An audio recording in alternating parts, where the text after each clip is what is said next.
So let's talk about thinking like a storyteller. And what does that really mean? So you may have heard of like the book The Hero's Journey, or the platform Your Story Brand, or maybe there's even a campfire in your past. Whatever formula or system that you want to believe to incorporate your story is really a good idea. You know, from the early days, storytellers have held a unique position in our society. They've been higher than the blacksmith, the baker, the factory worker, even the school teacher. People who can tell a good story and keep you interested, they're rewarded. You know, we all look for the Academy Awards, the Emmys, the Tonys. Those are the stories being rewarded. New York Times best-selling authors are based on sales, not always the best story. They're not always the best writer. But the stories are compelling enough that gets them noticed, right? So the stories are what's important. So how does that relate to you?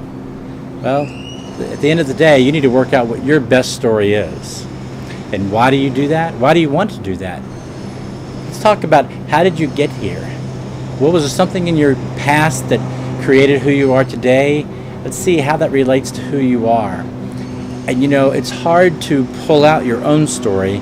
It often takes a skilled person to figure that out and to connect the dots for you, because we all have our story that we're aware of, but we may not think certain aspects are interesting or not.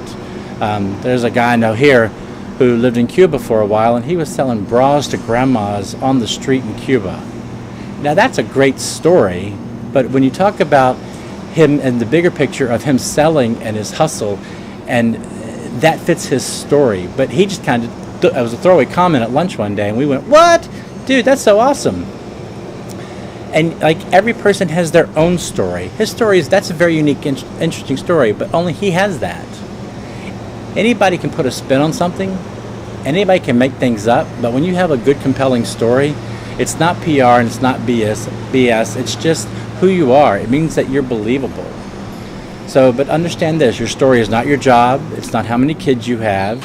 It's not where you went to college. None of that plays or is as important as the bigger picture. Those can play into it. But you don't preach your story in every video, but you do have a base for the content. So be very careful about what your story is and how you say it and how you sell it, because we're always selling our stories. And make sure that that's the real story of who you are.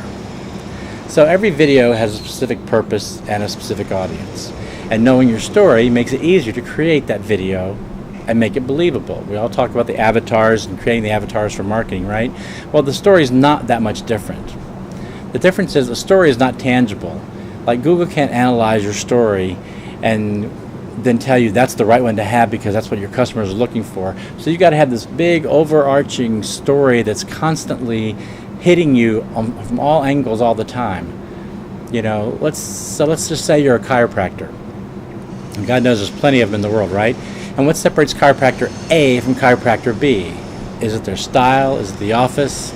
Is it the whatever you want to think it is? Well, the chances are good that if chiropractor, who was a second generation doctor, is probably more believable. He's more chiropractic, right? And they seem to have a certain something that you really can't put your finger on it, but you know there's something about them. Because their story is they grew up breathing this stuff. At the dinner table, their dad would discuss his day at the office.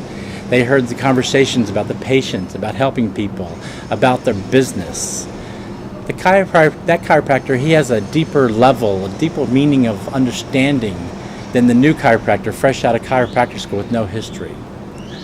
So if a chiropractor incorporated this generational story into their videos and marketing, it might go something like this. You know, if they were telling a video, you know, I remember my dad telling us how Mr. Jones, our neighbor, came in one day, hunched over, and barely able to put one foot in front of the other. And when he left the office, he was standing straight up and walking with no problem. Son, I love those things. And 2 days later, I see Mr. Jones shoveling snow on the street, and I wave, and he hollers back between scoops of shoveling snow, "Your dad's a miracle worker." Do you see how that plays into authority and authenticity and your story? You'll get people's attention and respect, not because of snow shoveling or the fancy office, but people know that you became a chiropractor to help people, because that's what doctors do. And if I go to the doctor, I want somebody that's genuinely concerned for my health. So the barriers of entry to remove yourself from certain aspects can be told by a story and not by the facts. I've been in business 14 years. Great. My dad was in business for 40 years before me. We've had a family business for 54 years. Better, right? So for your homework, I want you to dig deep into what's your story. What do people find interesting? What should people know about you? What's embarrassing? What's on your sleeve you discuss? Think about when you go to a cocktail party or something and you're talking to somebody, and the first 5 minutes are the same kind of general conversation. Here's what I do, here's where I live, here's how many kids I have, etc. And then after half an hour, you're having a different conversation. What do you want them to take away from that whole conversation? That's not going to be your whole story, but that helps you kind of define certain things. When I lived in LA, all my friends worked in the film business like I did. And there, almost everybody that works at the level that I worked at has done Super Bowl commercials. So it wasn't a big deal. We never used that as part of our story. When we talk to people, we talk to them, I'm working with Fincher, I'm working with Ridley, I got a thing with, Michael Bay next week. That tells people you're at a certain level, but that's the inside scoop level. So when I moved away, people didn't know the names of the people I worked with or the projects or understand what goes into making a television commercial. They think it's just, you shoot some stuff and boom, there it is. Well, that's not really true. So when I started telling people that I'd done over 50 Super Bowl commercials after I moved away from LA, they instantly understood the level and the quality of work that I worked at because Super Bowl commercials had a certain meaning. Hint, Super Bowl commercials are the same the day after the Super Bowl as they were for the Super Bowl. And they're just like every other commercial. They just had a bigger ad spend. But my story changed in that process, and it didn't change as much as I just added that to my story. So what can you add to your story?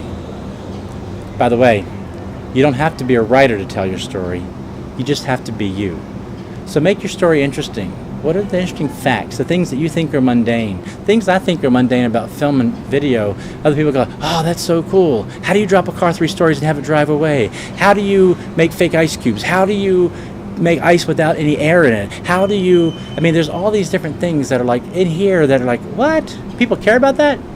So you're probably going to learn a lot about this in the next series of videos that I do, but for now, just know that your story is your story, and if you learn how to tell your story, you'll get great results from it.